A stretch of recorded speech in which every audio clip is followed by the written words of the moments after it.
సృష్టి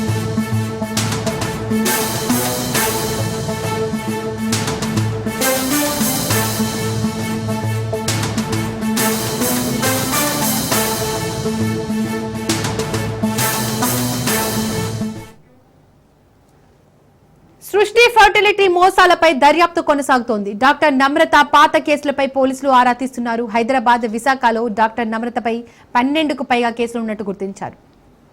2020 తర్వాత గోపాలపురం పిఎస్లోనే 5 కేసులు నమోదయ్యాయి.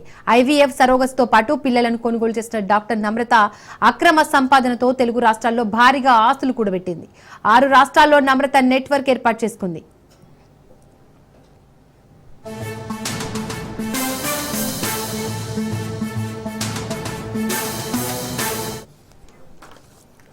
సృష్టి ఘటనపై తెలంగాణ మెడికల్ కౌన్సిలింగ్ సీరియస్ అయింది. సుమోటోగా తీసుకుని ఎథిక్స్ కమిటీ విచారణ జరుపుతోంది.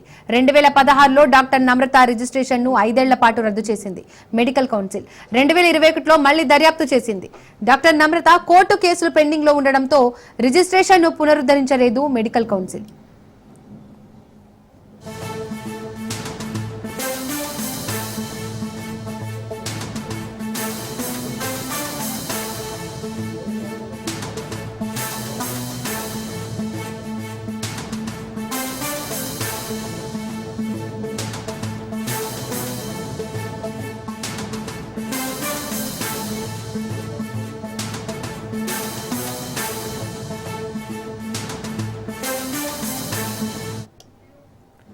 సృష్టి ఫర్టిలిటీ మోసాలపై దర్యాప్తు కొనసాగుతోంది. డాక్టర్ నమ్రత పాత కేసులపై పోలీసులు ఆరా తీస్తున్నారు.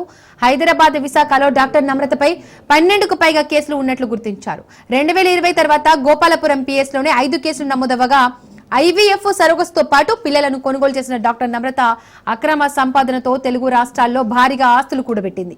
6 రాష్ట్రాల్లో నమ్రత నెట్వర్క్ ఏర్పాటు చేసుకుంది. సృష్టి ఘటనపై తెలంగాణ మెడికల్ కౌన్సిల్ సీరియస్ అయింది. సుమోటోగా తీసుకుని ఎథిక్స్ కమిటీ విచారణ జరుపుతోంది. 2016లో డాక్టర్ నమ్రత రిజిస్ట్రేషన్ ను 5 ఏళ్ల పాటు రద్దు చేసింది మెడికల్ కౌన్సిల్. 2021లో మళ్లీ దరఖాస్తు చేసుకుంది డాక్టర్ నమ్రత. కోర్టు కేసులు పెండింగ్ లో ఉండడంతో రిజిస్ట్రేషన్ ను పునరుద్ధరించలేదు మెడికల్ కౌన్సిల్.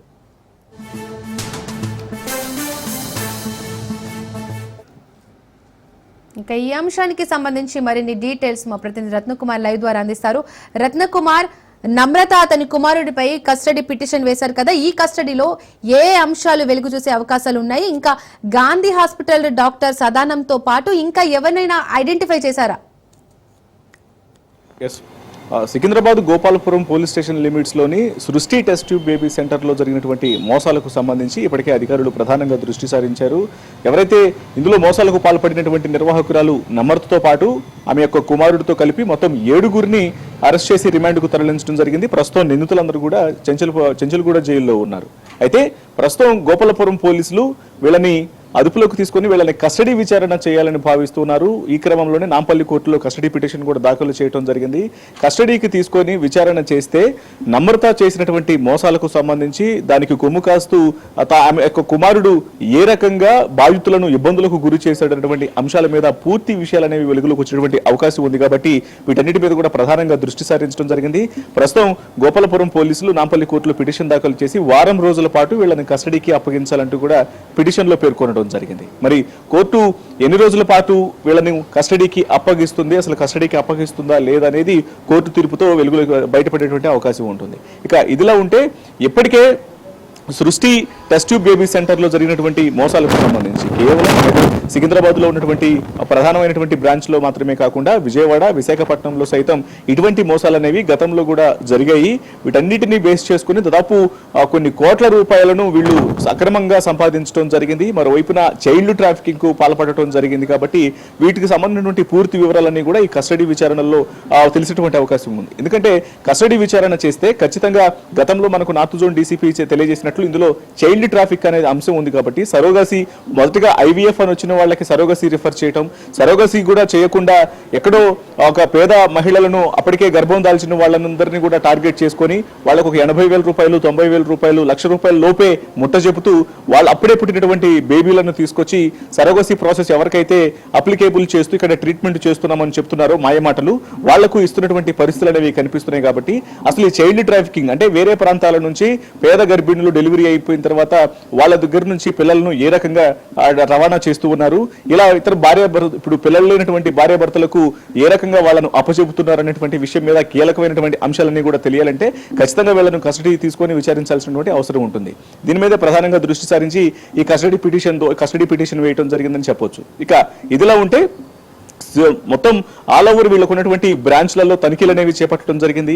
ముఖ్యంగా గతంలో ఎవరెవరైతే వీళ్ళ దగ్గర ట్రీట్మెంట్ అనేది చేయించుకున్నారో, ట్రీట్మెంట్ చేయించుకొని ఇప్పటికే డెలివరీలు జరిగినటువంటి కొన్ని సంవత్సరాల గత కొంతకాలం నుంచి కూడా జరిగినటువంటి వ్యవహారాలకు సంబంధించి చేసినటువంటి ట్రీట్మెంట్లు, డెలివరీలు వీటన్నిటికి సంబంధించినటువంటి డాక్యుమెంట్స్ కూడా పరిశీలిస్తున్నటువంటి సందర్భంలోనే వాళ్ళందరికీ కూడా ఫోన్లు చేసి ఖచ్చితంగా ఇందులో జరిగినటువంటి వ్యవహారాన్ని అన్నిటి మీద కూడా కొంత సహకరించాలనేటువంటి విషయాలకు సంబంధించి ఫోన్లు చేస్తున్నప్పుడు కొంతమంది భయపడి ఫోన్లు స్విచ్ ఆఫ్లు చేసుకున్నటువంటి పరిస్థితి ఉంది బాధితులు.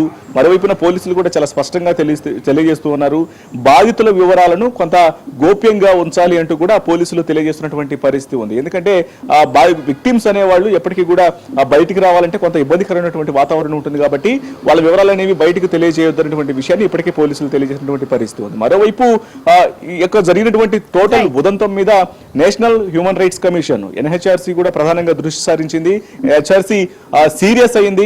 ఖచ్చితంగా జరిగినటువంటి వ్యవహారం మీద ఒక నివేదికను ఇవ్వాలంటూ కూడా తెలంగాణ ప్రభుత్వ వైద్య ఆరోగ్య శాఖకు ఒక ఆర్డర్స్ అయితే పాస్ చేసినట్లు తెలుస్తుంది. వాళ్ళ దగ్గర నుంచి నివేదికను తెప్పించుకున్న తర్వాత తీసుకోవాల్సినటువంటి చర్యల మీద HRC సైతం ఉపక్రమించినటువంటి అవకాశాలు అయితే మాత్రం చాలా స్పష్టంగా కనిపిస్తున్నాయి. Right Ratnakumar, thank you.